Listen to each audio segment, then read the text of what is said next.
নমস্কাৰ পুনৰ এটা নতুন ৰেচিপি লৈ আহিছোঁ ৰেচিপিটো দেখিয়েই নিশ্চয় বুজিছে মই এইবাৰ বনাইছোঁ চুজিৰ কেক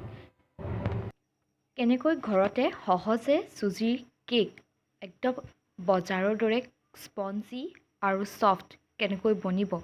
আহক তাৰ বাবে ৰেচিপিটো আৰম্ভ কৰোঁ মই এটা বাচনত কাপৰ সহায়েৰে 4 ভাগৰ এভাগ ৰিফাইন তেল লৈছোঁ তাতে মই 2টা কণী আৰু 2 চামুচ বাটাৰ আমুল বাটাৰ মই লৈছোঁ তাৰ লগতে মই চেনি 4 ভাগৰ এভাগ কাপৰ সহায়েৰে লৈ লৈছোঁ এবাৰ ভালদৰে মিহলাই দিম আটাইবোৰ আৰু তাৰ পাছতে মই 1 চামুচ বেকিং পাউডাৰ আৰু এচিকুট বেকিং সোডা দুইটা বেলেগ বেলেগ হয় মই লৈ পেলাই আকৌ এবাৰ ভালদৰে মিহলাই দিম ভালদৰে এবাৰ মিহলি কৰি খোৱাত মই তাতেই 4 ভাগৰ এভাগ গাখীৰো মিহলাই দিম আৰু গাখীৰ লোৱাৰ পাছত মই ভালদৰে এবাৰ মিহলাই চেনিবোৰ পমি নোযোৱালৈকে মই ফেটি ল'ম চেনিবোৰ পমি যোৱাৰ পাছতে মই তাত 1 কাপ চুজি লৈ চামুচেৰে মিহলাই দিম আৰু তাৰ পাছত মই তাতে আধা কাপ ময়দা লৈ এবাৰ মিলাই দিম যদি আপোনালোকৰ ওচৰত ময়দা নাথাকে তেনেহলে আটাও ব্যৱহাৰ কৰিব পাৰিব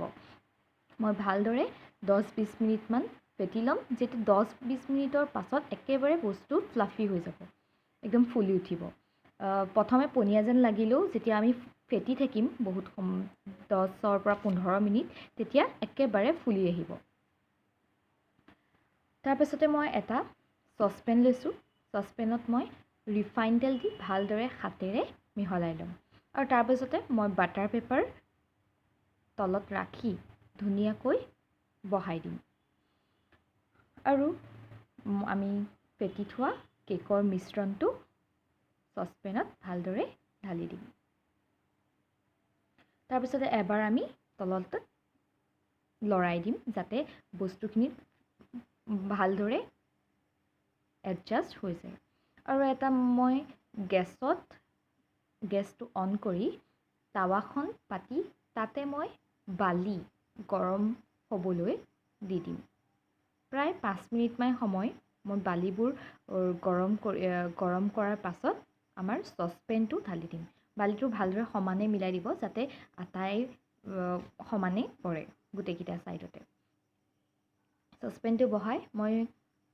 এখন ঢাকনিৰে ঢাকি দিম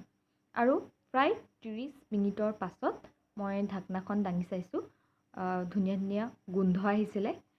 আৰু এতিয়া মই এখন চুৰি বা আপুনি টুথপিক বা চুৰি সহায়ত এবাৰ ভিতৰত সুমুৱাই চাব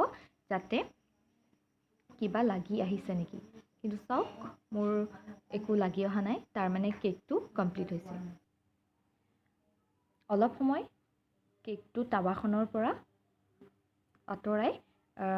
5-10 মিনিটলৈ মই ঠাণ্ডা হ'বলৈ ৰাখিম ঠাণ্ডা হোৱালৈকে তাৰ পাছত আপুনি ভালদৰে সসপেনটো মোহাৰি ল'ব তলখন যাতে বালি লাগি নাথাকে আৰু তাৰ পিছত এখন প্লেটৰ সহায়ত এনেকৈ লুটিয়াই দিব আৰু তাৰ পিছত বাটাৰ পেপাৰখন আঁতৰাই দিব আশা কৰোঁ আপোনালোকে মোৰ ৰেচিপিটো চাই ভাল পালে